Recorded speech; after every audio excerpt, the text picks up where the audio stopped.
एक शहर जो है इज़राइल की जान, सबसे सुरक्षित शहर, जहां ईरानी मिसाइलों ने मचाई तबाही। ऐसा क्या हुआ जिसे लेकर अमेरिका ने जताई थी चिंता? क्यों माना जाता है इसे सबसे सुरक्षित शहर? नमस्कार दोस्तों, मेरे चैनल पे आने के लिए आपका स्वागत है। आज इस वीडियो में मैं इसी शहर के बारे में आपको बताऊंगी। पिछले 5 वर्षों से हम कहीं ना कहीं युद्ध की खबरें पढ़ रहे हैं, चाहे वो इज़राइल गाजा हो, रशिया यूक्रेन हो, या फिर अब का इज़राइल और ईरान और अमेरिका का झगड़ा हो। एक बात जो नोट करने वाली है वो ये कि टेक्नोलॉजी, न्यू वेपन्स, नए तरीके, ड्रोन, मानव रहित यान, रडार सिस्टम एटसेट्रा, ये सब नए आए इन्हीं युद्धों में। इसी बीच एक घटना ने दुनिया को चौंका दिया। वो था ईरान का इज़राइल के शहर डिमोना का। ईरान और इज़राइल के बढ़ते संघर्ष के दौरान शनिवार को, यानी कि आज से 20 मार्च की बात है ये, जिस दिन एक चौंकाने वाली घटना सामने आई थी। दरअसल ईरानी मिसाइलों ने डिमोना और अराद शहरों पर हमला किया। 100 से ज्यादा लोगों के घायल होने की खबर आई, जिसमें डिमोना को शुरुआती हमले का सबसे ज्यादा नुकसान उठाना पड़ा। इस घटना की जो बात खास तौर पर चौंकाने वाली बनाती है वह ये है कि डिमोना को लंबे समय से इज़राइल के सबसे सुरक्षित शहरों में से एक माना जाता रहा है। क्या है इसके पीछे की वजह? डिमोना का महत्व वहां मौजूद शिमोन पेरेस नेगेव परमाणु अनुसंधान केंद्र की वजह से है। यह इज़राइल की सबसे गुप्त और रणनीतिक रूप से महत्वपूर्ण सुविधाओं में से एक है। ऐसा माना जाता है कि यह सुविधा इज़राइल के परमाणु कार्यक्रम का मुख्य केंद्र है। इससे यह देश के सबसे ज्यादा सुरक्षित स्थानों में से एक बन जाता है। यही वजह है कि ये खास चर्चा का विषय बना। डिमोना को इतना सुरक्षित इसकी एडवांस्ड और बहुस्तरीय हवाई रक्षा प्रणाली बनाती है। आने वाले खतरों को रोकने के लिए आयरन डोम और पैट्रियट मिसाइल सिस्टम जैसे जो सिस्टम है वो भी यहाँ तैनात किए गए थे। यह सिस्टम मिसाइलों का पता लगाने, उन पर नजर रखने और हवा में ही नष्ट करने के लिए डिजाइन किए गए हैं। इससे डिमोना जैसे जरूरी क्षेत्रों के ऊपर एक सुरक्षा कवच बन जाता है। डिमोना के ऊपर का जो हवाई क्षेत्र है दुनिया के सबसे प्रतिबंधित क्षेत्रों में से एक है। इसे एक सख्त नो फ्लाइट जोन घोषित किया गया है। इसका मतलब है कि कोई भी अनाधिकृत विमान, चाहे वह नागरिक हो या फिर सैन्य, इसमें प्रवेश ही नहीं कर सकता। डिमोना नेगेव रेगिस्तान के काफी अंदर तक बसा हुआ है। यह बड़े आबादी वाले केंद्रों से काफी दूर है। इस भौगोलिक एकांत ने इसे दुश्मनों के लिए एक कठिन लक्ष्य बना दिया है। यह दूरी अचानक होने वाले हमलों की संभावना को कम करती है। इससे आसपास होने वाले नुकसान सीमित हो जाते हैं। इन सब के अलावा परमाणु सुविधा के लिए जरूरी हिस्से भूमिगत बनाए गए हैं और कंक्रीट व स्टील की मोटी परतों से इन्हें सुरक्षा दी गई है। यह संरचनाएं खास तौर से भारी बमबारी का सामना करने के लिए डिजाइन की गई हैं।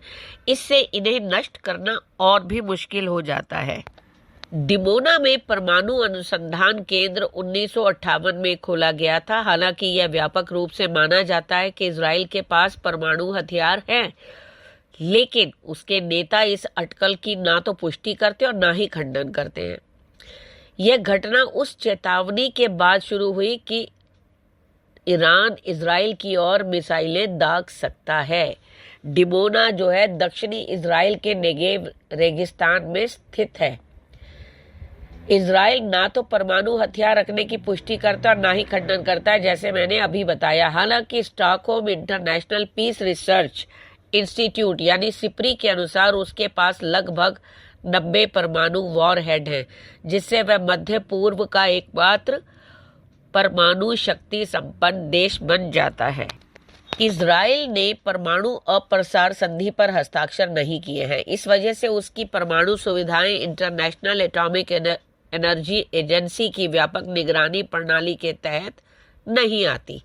डिमोना रिएक्टर ने 1960 के दशक में काम शुरू किया। तभी से इजराइल की परमाणु क्षमता का आकलन काफी हद तक अनिश्चित रहा है। 1980 के दशक में कुछ जानकारी तब सामने आई जब पूर्व तकनीशियन मोरदखाई वानुनु ने एक ब्रिटिश अखबार को कथित तौर पर इजरायली परमाणु हथियारों की तस्वीरें और विवरण दिए। इसके बाद इजराइल के परमाणु भंडार के आकलन में बदलाव आया। बताया गया है कि 2003 में इजराइल के पास कम से कम 100 और संभवतः 200 तक वॉरहेड हैं। यह भी स्पष्ट प्रमाण नहीं है कि इजराइल ने कभी आधिकारिक परमाणु परीक्षण किया हो, लेकिन कुछ शोधकर्ताओं का मानना है कि वर्ष 1979 में दक्षिण हिंद महासागर में हुआ संदिग्ध परमाणु विस्फोट संभवतः इजराइल का परमाणु परीक्षण हो सकता है।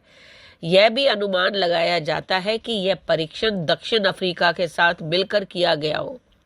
हालांकि अब तक इसकी जो है पुख्ता पुष्टि नहीं हो पाई है। 1948 में इजराइल की स्थापना के कुछ समय बाद ही उसके कुछ नेताओं ने परमाणु क्षमताओं के विकास में रुचि दिखानी शुरू कर दी थी। उन्होंने उस लक्ष्य को हासिल करने का एक जरिया माना जिसे उन्होंने अंतिम प्रतिरोधक क्षमता फाइनल डेटरेंस कहा था। 1952 में इजराइल एटॉमिक एनर्जी कमीशन की स्थापना की गई, जिसने सैन्य प्रतिष्ठान के साथ करीबी तालमेल के साथ काम किया। 1953 में इजराइल ने नेगेव रेगिस्तान में मौजूद फॉस्फेट से यूरेनियम निकालना शुरू कर दिया था। इसके साथ साथ उसने परमाणु कार्यक्रम के लिए आवश्यक बुनियादी सामग्रियों के उत्पादन से जुड़ी तकनीकी क्षमताएं भी विकसित की। अंतर्राष्ट्रीय सुरक्षा मामलों के कुछ शोधकर्ताओं के आकलन के अनुसार पिछली सदी के 50 के दशक के अंत में फ्रांस और इजराइल के बीच एक गुप्त समझौता हुआ, जिसके परिणाम स्वरूप नेगेव रेगिस्तान में दिमोना परमाणु रिएक्टर का निर्माण किया गया। शुरुआत में तो दिमोना परिसर को कपड़ा कारखाने, कृषि स्टेशन और खनिज अनुसंधान केंद्र के रूप में पेश किया, लेकिन 1960 में इजराइल के तत्कालीन प्रधानमंत्री डेविड बेन गुरियन ने इसे शांतिपूर्वक उद्देश्यों के लिए बना परमाणु अनुसंधान केंद्र बनाया। इससे पहले 1958 में भी अमेरिकी U-2 जासूसी विमानों से ली गई तस्वीरों में डिमोना में रिएक्टर के निर्माण का पता चलने के बाद अमेरिका ने चिंता व्यक्त की थी। उस समय निरीक्षकों ने कहा कि इतने बड़े रिएक्टर के लिए कोई स्पष्ट नागरिक परमाणु कार्यक्रम नहीं दिखता। इससे हथियार विकसित करने की संभावना का संकेत मिलता है। 1986 में मोरदखाई वानुन ने द संडे टाइम्स को इजराइल के परमाणु कार्यक्रम से जुड़ी तस्वीरें भी दी और धारणा भी उससे मजबूत हो गई कि इजराइल के पास परमाणु हथियार हैं। इजराइल का जो मिनी इंडिया डिमोना है, इसको मिनी इंडिया भी कहा जाता है क्योंकि ये भारत से जुड़ी है। डिमोना को इजराइल में मिनी इंडिया का खिताब हासिल है। इस शहर में लगभग 7,500 लोगों का एक मजबूत भारतीय यहूदी समुदाय रहता है, जो शहर की कुल आबादी का लगभग 30% है। डिमोना के लोग आज भी भारतीय संस्कृति और भारत से इतनी जड़ों से खुद को जोड़े हुए हैं। यहाँ सड़कों पर लोगों को फर्राटेदार मराठी बोलते हुए सुना जा सकता है। ना कुछ लोग थोड़ी बहुत हिंदी भी बोलते हैं। वैसे तो इजराइल में क्रिकेट प्रमुख खेल नहीं है, लेकिन डिमोना में क्रिकेट के दीवानों की संख्या अच्छी है। यहाँ के दुकानों में इन्हें हिंदू भारतीय नाश्ते जो हैं खाते हुए देखकर आप हैरान हो सकते हैं। पर सवाल ये उठता है कि ये शहर इजराइल की जान क्यों बन गया, क्योंकि परमाणु केंद्र था, जबकि पूरे लक्ष्य तक जो है ईरान की जो मिसाइल थी वो पूरी तरह टारगेट पे नहीं पहुंच पाई। लेकिन फिर भी उसने ये साबित कर दिया कि 4000 किलोमीटर के दायरे में वो पूरे यूरोप को भी अपने अंदर ले सकता है। यही कारण था कि इससे अमेरिका को चिंता बढ़ी और उसने सीज फायर के लिए बात करने की शर्त को आगे रखा। परंतु ईरान तो ईरान है, उसने इसको मानने से इनकार कर दिया, बल्कि अपनी कुछ शर्तें सामने रख दी। देखिए आगे क्या होता है। वीडियो पसंद आए तो लाइक शेयर कमेंट करें और हाइप करना ना भूलें। धन्यवाद।